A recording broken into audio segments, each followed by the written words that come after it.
Hi everyone, welcome back to Liz Sews. Today I'm going to have a sew along for the Watson bra, which is a cloth habit pattern. The Watson bra is a great first bra pattern because it's fairly easy to put together. It doesn't have any underwires, so you don't have to worry about fitting a wire perfectly to yourself or putting in underwire channeling. It has a simple two-piece cup and minimal piecing along the band. To measure yourself for the Watson, you're going to need 3 numbers. You're going to need an under bust measurement, a full bust measurement, and an over bust measurement.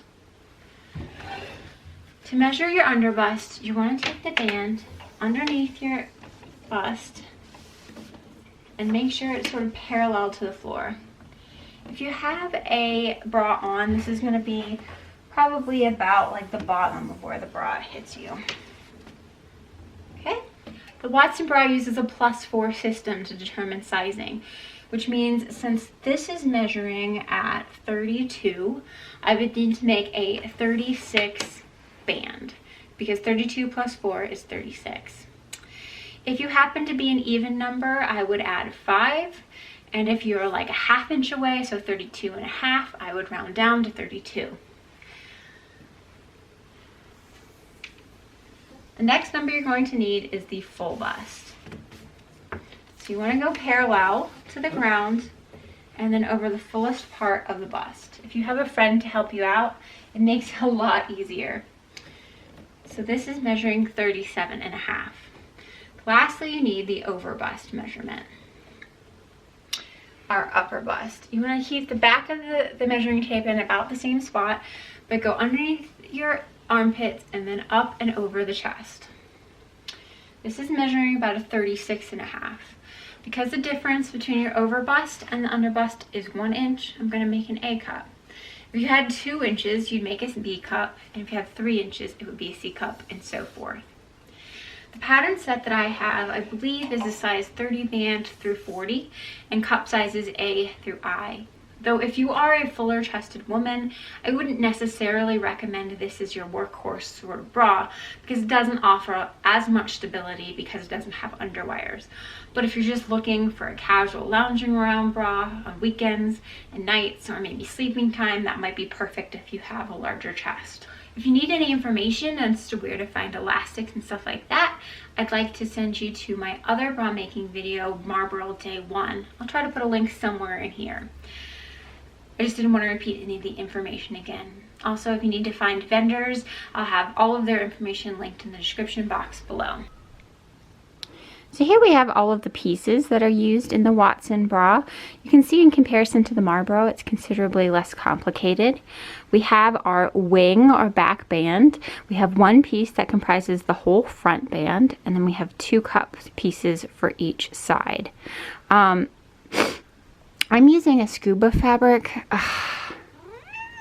Yes, I'm using a scuba fabric from Beware. I think it originally came from Fabric Styles in the UK.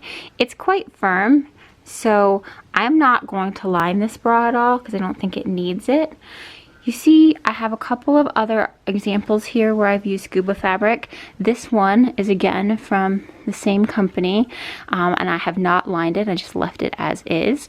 And then this one is a little bit lighter weight scuba, so I did line this one in a micro mesh, or sometimes it's called power mesh. And this is a pretty cheap material, but it just has a lot more recovery than the scuba. So if you have something thinner, I would recommend lining it. And I've made some in jersey as well, and I have lined that in micro mesh, and it made it perfect. So, but since this scuba is pretty firm, I'm not going to line it, which makes it very, very simple to do everything. I also going to need a couple of notions in addition. We have a ½ inch strap elastic and corresponding rings and sliders for that. I'm going to finish my top and bottom band with a fold over elastic, as you can see here. And you could also use picot elastic like I've shown in my last tutorial videos, which is what I've used on these bras. But I decided to show fold over as a different technique. And then finally you'll need a hook and eye, and I'm using a 3x3 in this case. And that is all you need to get started. Okay, so we're going to gather our 2 cup pieces. This one is going to be the outer cup, And this one is the inner cup. We just want to find our notches, line them up, and then just pin and sew along here at 1/4 of an inch with a straight stitch. Okay, so after you do that, you should have something that looks like this. So because this fabric and most fabrics that you're going to use for bras don't really do well with ironing because they tend to be synthetic materials, instead of pressing this, we're just going to stitch this seam open. So I'm going to stitch it from the front side, and I want to make sure that my seam allowance is open like that, and then we're going to stitch about 1/8 inch on either side of that seam using a straight stitch. So once you do that, you should have something that looks like this. I'm just going to trim up these seam allowances to make it a little tighter. This one I've already done that. You can see I just trim up the seam allowances really close to that stitching line. And then that is it for the cups. Now, because this is scuba, it is not going to fray or anything like that, so I'm happy to just leave it like that. But there are a couple other options for finishing the cup. You can see in this one that I've just serged it and then done a single line of top stitching on the outside after I serged it. So that's another option if you don't like the way this feels against your skin. And then the other last option is just to line it completely. So this one I've lined completely, so all of the raw edges are in the inside, and so it's completely smooth on the outside. So particularly if you have sensitive skin or something like that, this might be the better option just because it gives you a smoother inside. Okay, now the last step we're going to need to do on the cup is to finish the inside edge. So the side that is a little bit larger of the cup piece and has like the more dramatic curve, that's going to go under your arm, and then the more straight triangle is going to be the inside edge where it meets in your center front. And the reason that we want to finish this up now is because it just helps get a nice clean V, whereas if you did it after you put these into the band, it's harder to get a nice sharp point at this area. So I was originally going to do this with fold over, but I think I have changed my mind since filming the intro. So I'm going to use a piping elastic just in this center front because I think it looks really nice. So the piping elastic that I have here is from Beware, and it has almost like a satin stitch. Let's see if I can get this to focus. So it has a satin sort of stitch and it's shiny and pretty. So I just like the way that gives the neckline. I think it's a nice accent. So the way that we're going to attach this is very similar to the way that you would attach a Picot elastic. So if you're using Picot elastic, this method will work. I'm going to get the outside of your cup, and you want to get the wrong side of the Picot elastic, or the piping elastic, facing up, and we are going to put them right sides together. Then we're going to stitch zigzag stitches as close as we can to that little ridge and bump.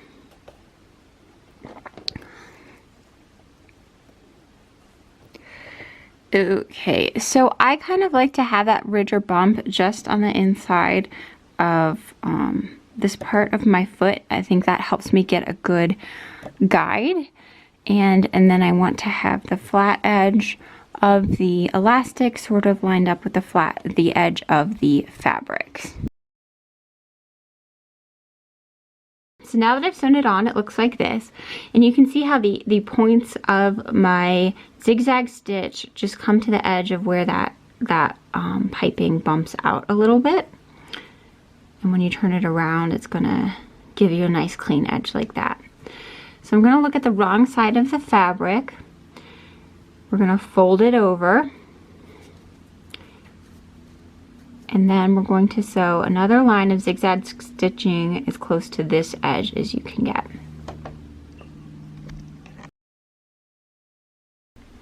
So after you do your second line of stitching on the inside, this is what it should look like. So I just think that has a really nice finish.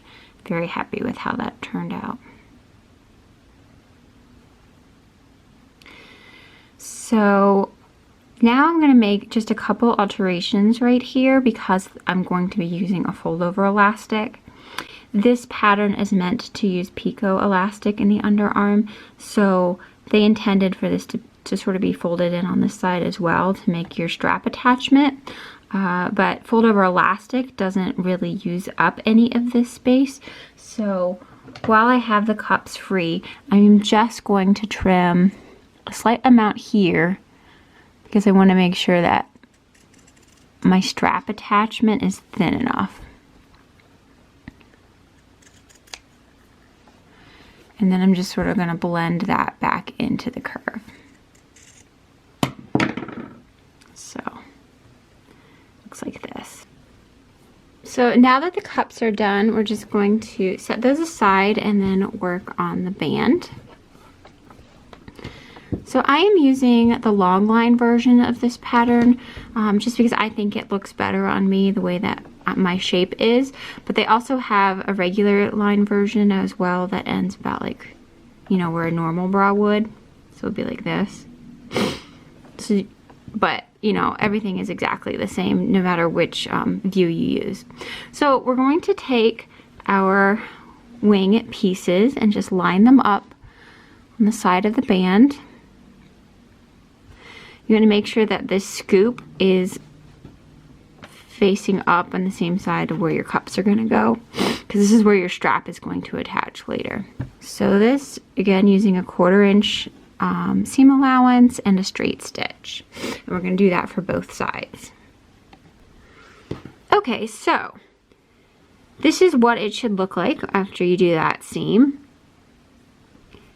And you'll see here that my top edges don't line up exactly. I'm really not too concerned about that. I'm just going to snip it off and sort of true this up so it makes a continuous straight line. But I'm not really too concerned about it, especially with stretchy material. You might not always get it exactly right. So then what we're going to do is, just like with the cups, is we're going to finger press the seam open and then stitch again on either side of the seam allowance by about 1/8 of an inch. So I've already done that over here. And you can see how that looks.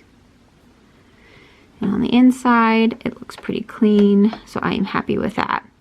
Now, some people do have problems with long line bras like this rolling up, like they won't stay flat against your body.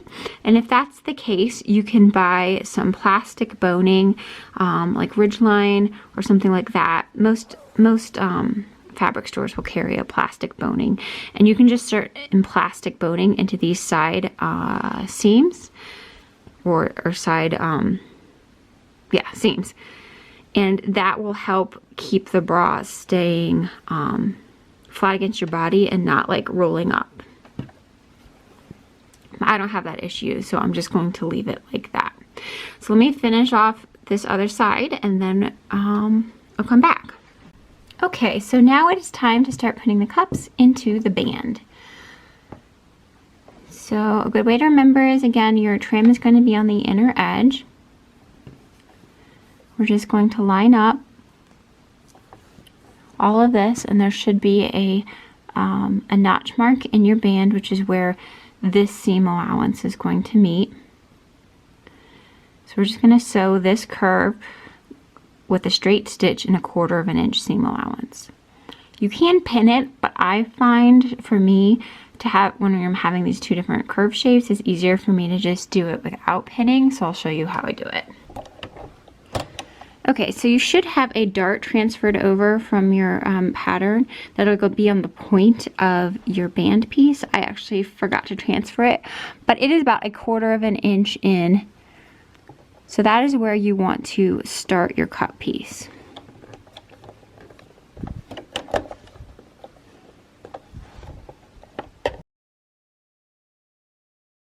The first cup is in. You will notice that my cup finishes a little bit soon. But again, because this one isn't using a wire and we don't need anything to be exactly perfect, I can just true this up.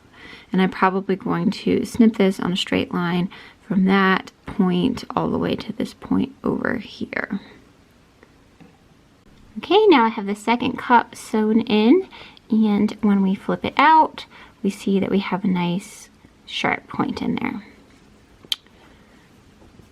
So then what we want to do is you're going to cut the triangle tip out of this just to get some of that bulk out of the way. Be careful not to clip through your stitching.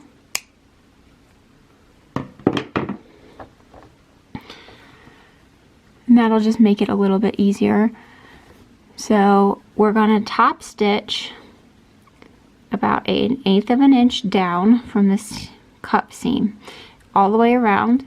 You're going to sink your needle in this center, pivot, and then continue going. Okay, so we want to make sure that all of the seam allowance is pointing that direction and that this side doesn't have any of that seam allowance.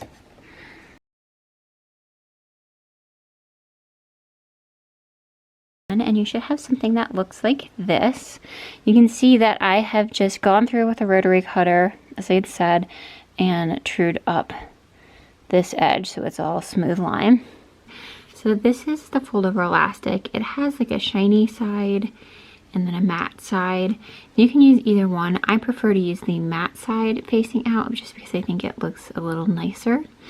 But it wraps around the edges and conceals all of the raw edges, and then it has a nice bit of stretch to it. So for the fold over elastic, first I'm going to start using a straight stitch, and you can see here that I have it lengthened out as far as it will go. So this is like generally what you would use as a basting stitch or something like that. And that is exactly what we're doing. We're just going to baste it on. This is the lower edge of the band, and then I have my fold over elastic. I want the shiny side facing up right now, and then I'm going to put the scuba on top of it, and the edge of the scuba should be right where that middle fold line is on the elastic. So I'm just going to baste that in.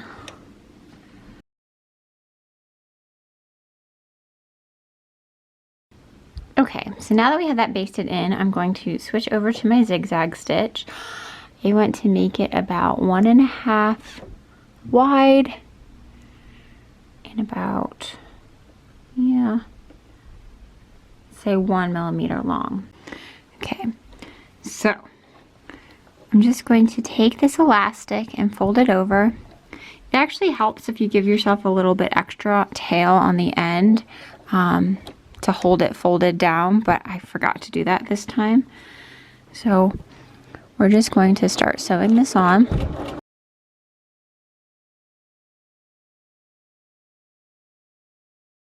And now the fold over elastic is finished on the bottom. You can take out that basting stitch, the long basting stitch, but I just tend to leave it in because it doesn't really bother me. Now we're going to do the same thing just along this top edge of the band all the way up to the top of the cup. So now we see we have the fold over elastic on the top and the bottom. So now we're just going to prepare the band for putting in the straps and the hook and eye. And I thought I was filming, but apparently I wasn't, so I'm just going to talk you through this. I would put your hook and eye up against the band, and then you can sort of mark where you think that you need it to end to adapt it. And then once I do that, I'll take a pair of scissors and just, sort of recut that curve. You can see how I cut this bit off of here. And now it should be able to fit easily. Okay, so now for the straps.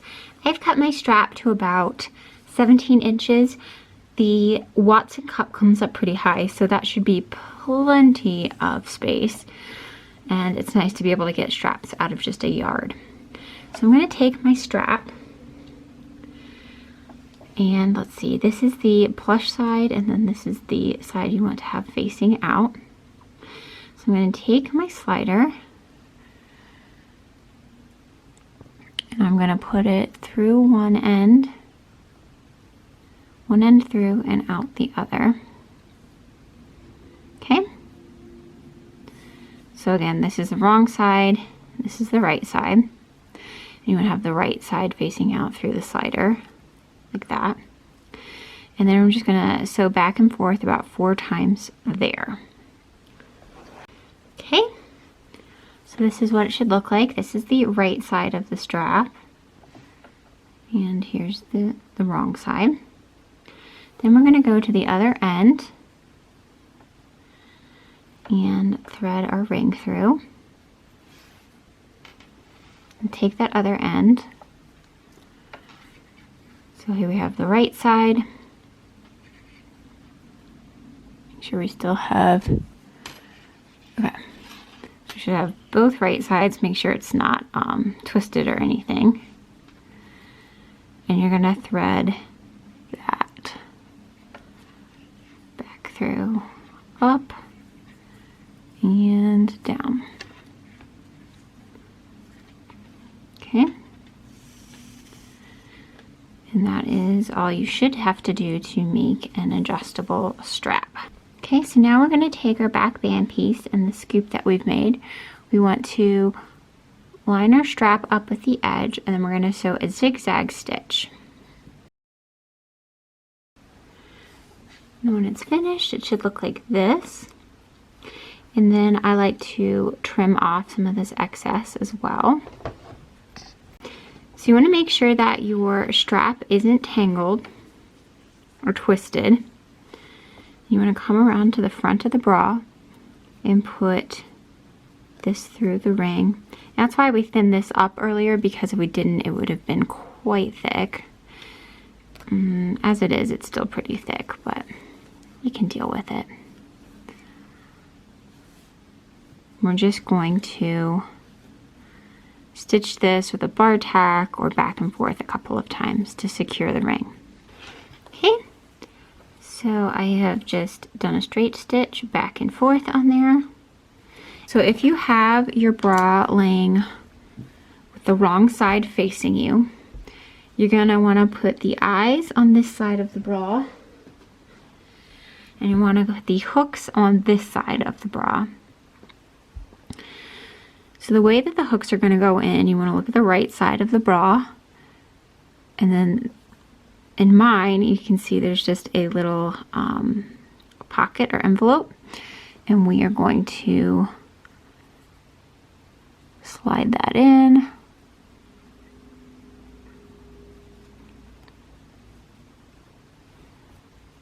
It should fit perfectly because we have changed it.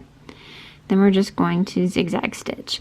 But I'm going to change the walking foot out of my machine just because I think it's easier to do these with just a regular foot. It helps you get closer, and you don't want to like sew over any of these metal bits because it'll break your needle. So I have my machine set to do just a standard zigzag. Okay, so this is how the eyes look when they are attached. Now we're going to move to the other side of the bra, and this is going to be the right side when the bra is face down.